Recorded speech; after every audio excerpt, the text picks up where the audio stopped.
Greetings, YouTube. Beautiful mind here. I was riding around town with a friend, and we're talking about like spirituality and metaphysics and things like that. And she asked me, "Have you ever heard this book called Of Water and Spirit?" And I was like ecstatic. I was like, "Oh my goodness!" I didn't think that anybody else had heard of it. Like it's this story of a gentleman that was kind of separated from his people as a youth in Africa, and then as an adult, he went back to go through his rites of passage. And the discussion was centered around like mental illness in conjunction with spirituality. And so, then she was like, "Well, I'm sending you this article." And so, what this presentation is a reading of that article. And so the motivation for me creating this is because one, I feel like this is information that can help people, um, you know, with that's kind of experiencing these kind of things. And then the other thing is that I personally am not a strong reader, but I do listen to like a lot of audio recordings and audiobooks and things like that. So I just decided, well, it's like, let me just make a recording of the reading of this article, and then maybe somebody else can hear it and it can help somebody. So that was the intent or the motivation behind this presentation. The article is entitled "The Shamanic View of Mental Illness." I am reprinting this from an email I received from Malidoma Somé, a West African shaman who I've had the privilege to meet, drive around Boulder with, and work for. Since I'm going through what I believe to be a spiritual emergence, I am reading a lot on the topic. I want to continue to educate others that what we sometimes call depression, bipolar psychosis, schizophrenia might actually be a significant transformation in consciousness and a necessary stage on the path of human development. While this is a long article, it's well worth the read for those interested in the subject, particularly if you have suffered from a mental illness or treat those with a mental illness. You might also like to read the short passage Beyond Medication, Holistic Psychiatry. And since I get so many private emails about this post, please ask to join our private community on Facebook here. What a shaman sees in a mental hospital. In the shamanic view, mental illness signals the birth of a healer, explains Malidoma Patrice Somé. Thus, mental disorders are spiritual emergencies, spiritual crises, and need to be regarded as such to aid the healer in being born.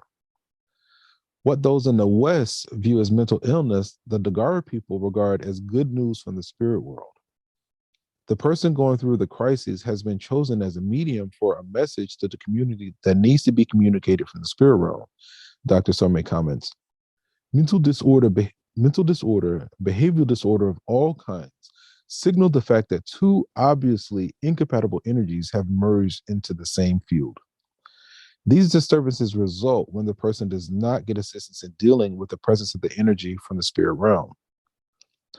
One of the things that Dr. Somé encountered when he first came to the United States in 1980 for graduate study was how this country deals with mental illness. When a fellow student was sent to a mental institute due to nervous depression, Dr. Somé went to visit him. I was shocked. That was the first time I was brought face to face with what is done here to people exhibiting the same symptoms I've seen in my village. Dr. Somé was shocked at the Western approach to mental illness.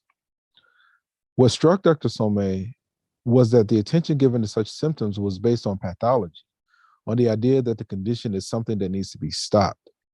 This was in complete opposition to the way his culture views such a situation. As he looked around the Stark War at the patients, some in straitjackets, some zoned out on medications, others screaming, he observed to himself, so this is how the healers who are attempting to be born are treated in this culture. What a loss. What a loss that a person who is finally being aligned with the power from the other world is just being wasted. Another way to say this, which may make more sense to the Western mind, is that we in the West are not trained in how to deal with or even taught to acknowledge the existence of psychic phenomena, the spiritual world. In fact, psychic abilities are denigrated. When energies from the spirit world in a Western psyche, sorry, when energies from the spiritual world emerge in a Western psyche, that individual is completely unequipped to integrate them or even recognize what is happening.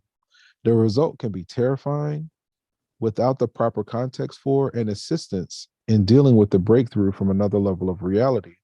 For all practical purposes, the person is insane.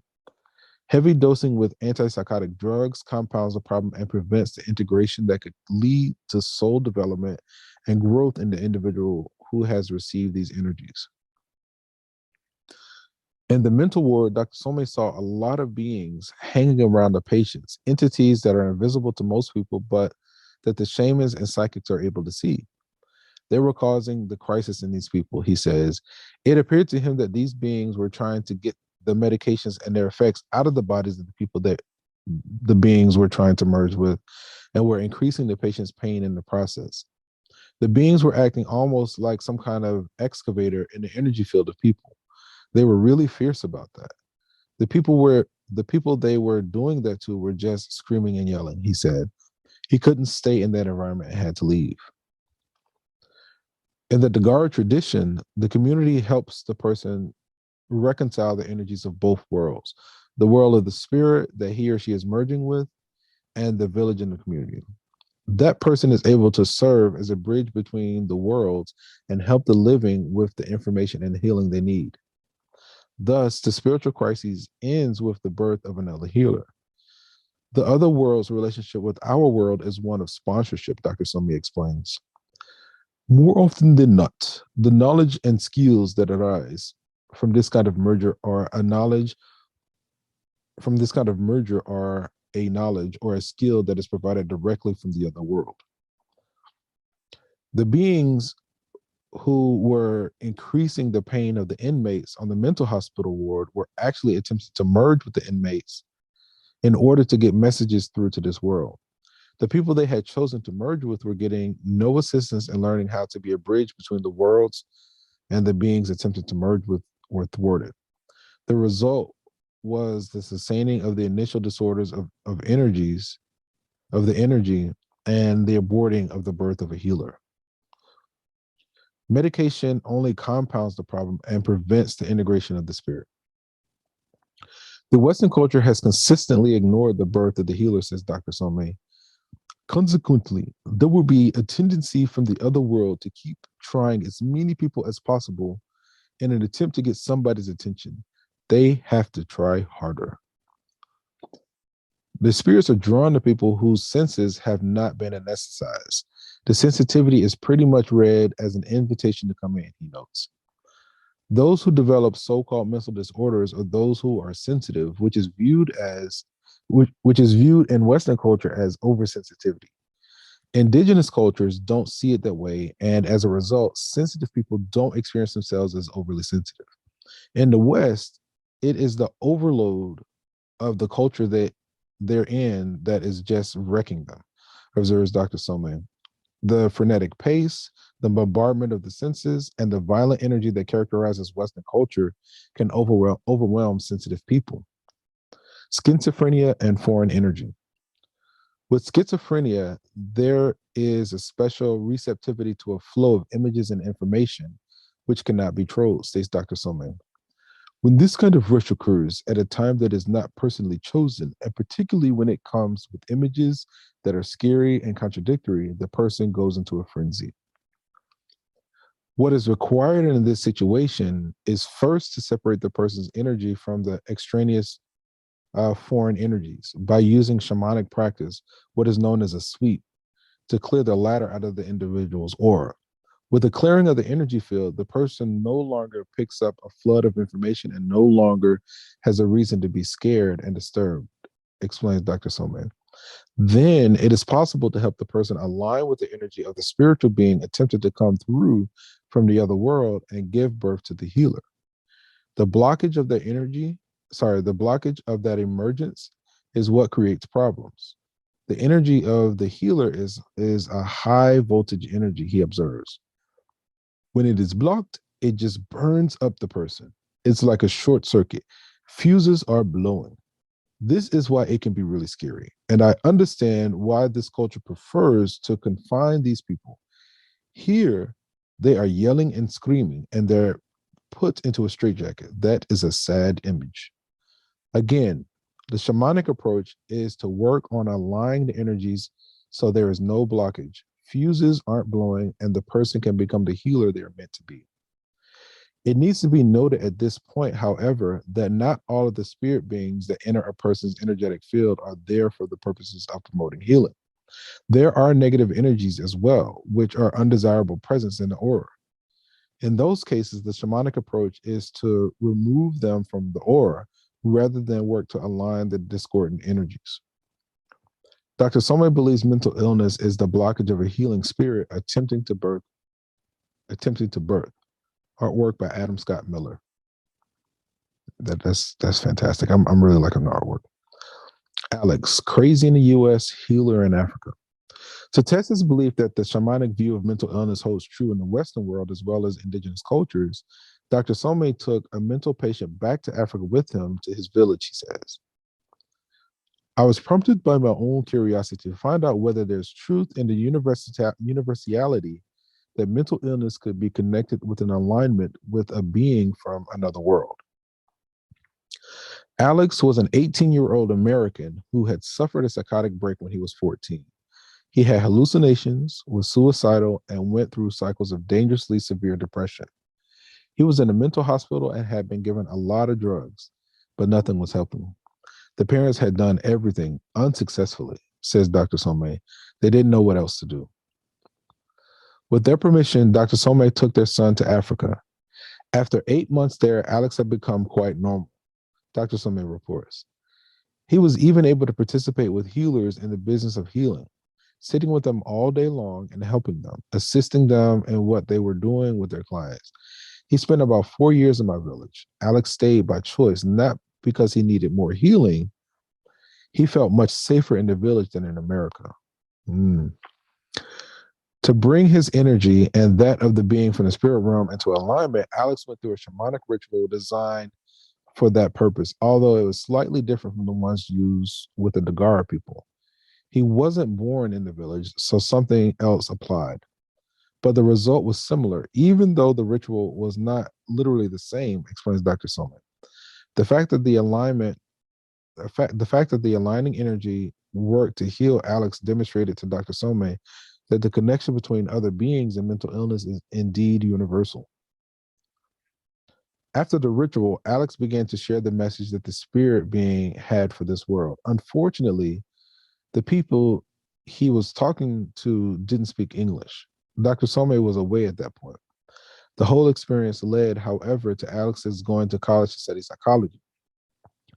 He returned to the United States after 4 years because he discovered that all the things that he needed to do had been done, and he could then move on with his life. I think I'm supposed to say the last that Dr. Somé heard was that Alex was in graduate school in psychology at Harvard.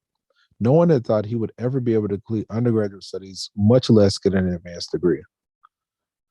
Dr. Somé sums up what Alex's mental illness was all about. He was reaching out. It was an emergency call. His job and his purpose was to be a healer. He said no one was paying attention to that. After seeing how well the shamanic approach worked for Alex, Dr. Somé concluded that spirit beings are just as much an issue in the West as in his community in Africa. Yet the question still remains. The answer to this problem must be found here, instead of having to go all the way overseas to seek the answer. There has to be a way in which a little bit of attention beyond the pathology of this whole experience leads to the possibility of coming up with the proper ritual to help people. Dr. Somé, Malidoma Patrice Somé. Longing for spiritual connection.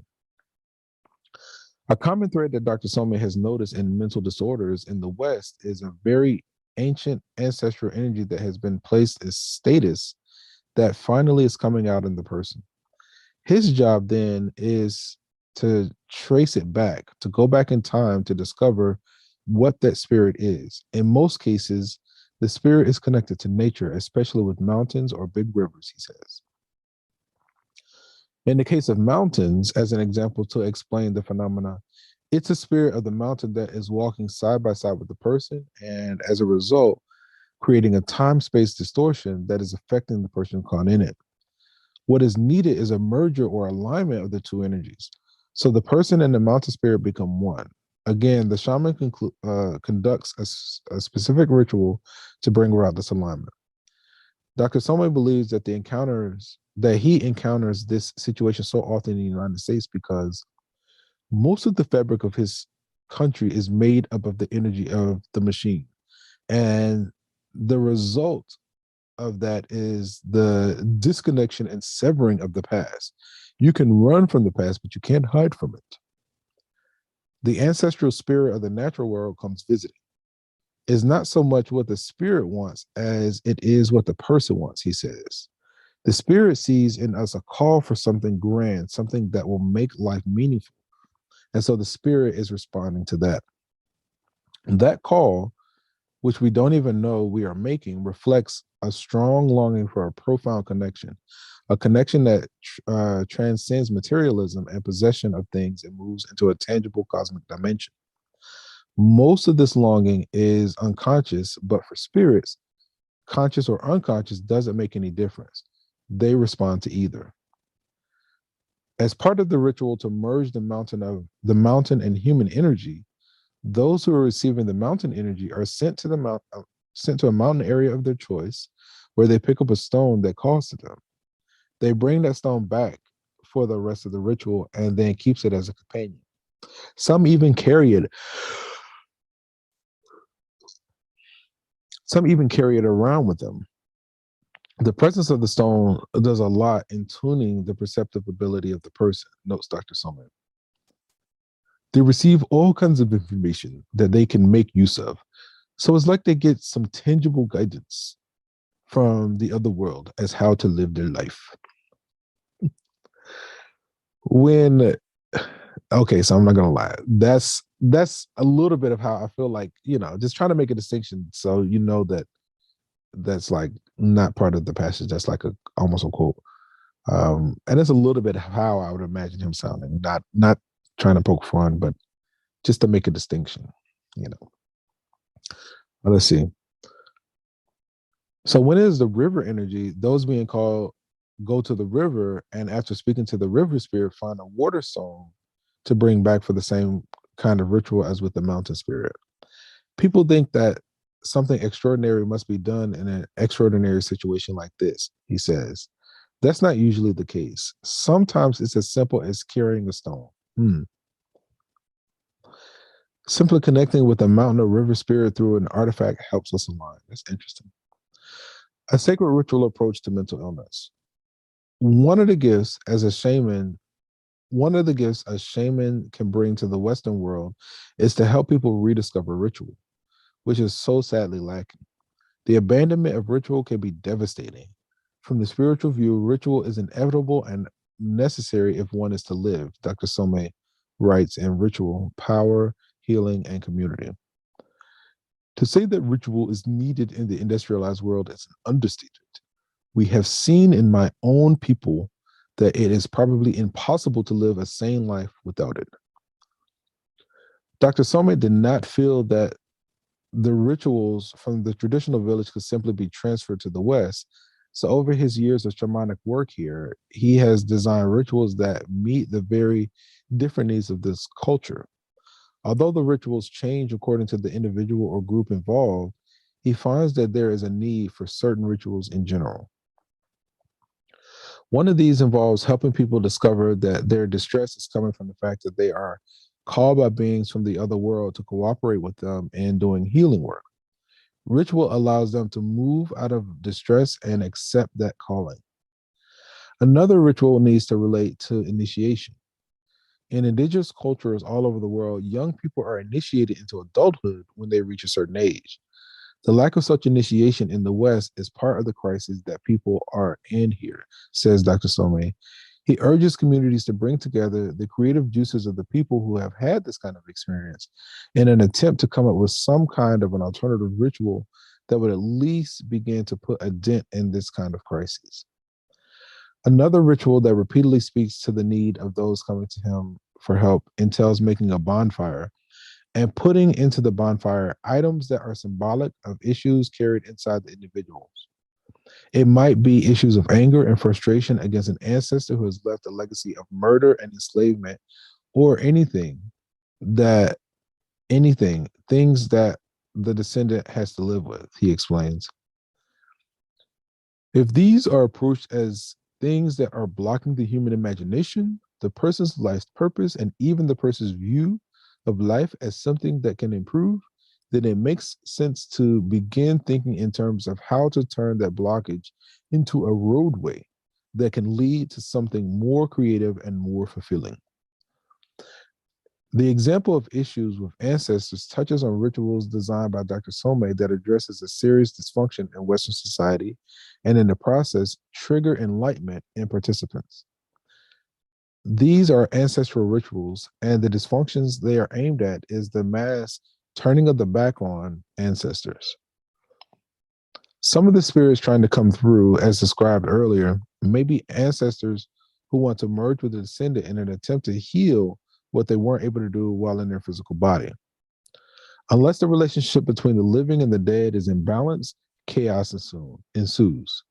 Dr. Somé says, the Dagora believe that if such an imbalance exists, it is the duty of the living to heal their ancestors. If these ancestors are not healed, their sick energy will haunt the souls and psyches of those who are responsible for helping them. The rituals focus on healing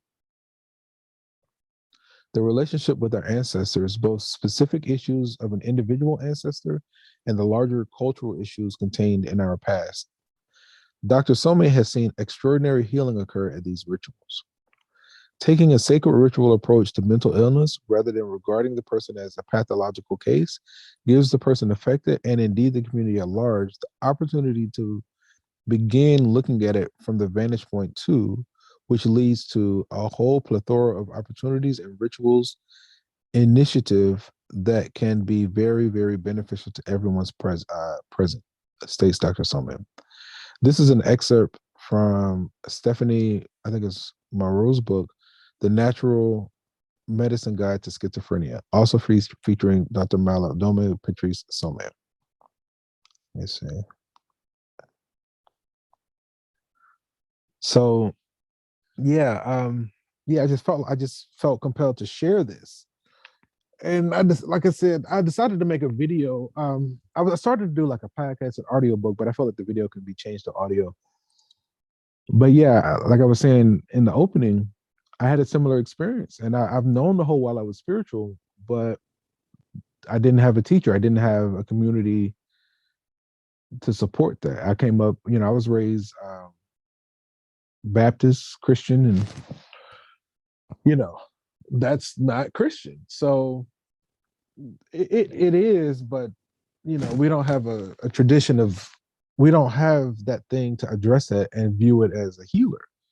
And the Western culture is pretty much what he described, where it's looked at as pathological and something that has to be fixed, where it's actually supposed to be the reverse, where it has to, but there's a whole process and a ritual.